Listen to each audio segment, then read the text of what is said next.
Hello guys, welcome to a brand new video on daily tutorials.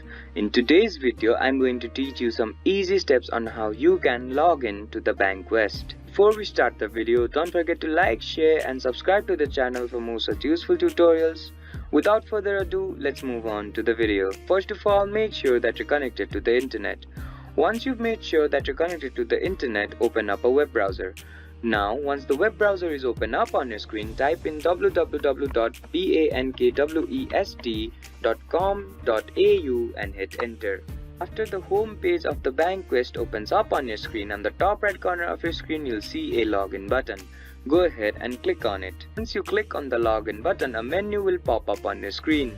On that menu, click on the Personal Online Banking option. After you click on the Personal Online Banking option, you'll be further guided to another page. In this page, you will have to fill in some credentials.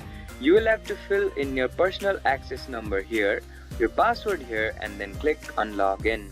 After you click on the login button, and if you have filled in these credentials correctly, you'll be automatically logged in to the Bankwest. I hope this video helped you to log into your Bankwest account.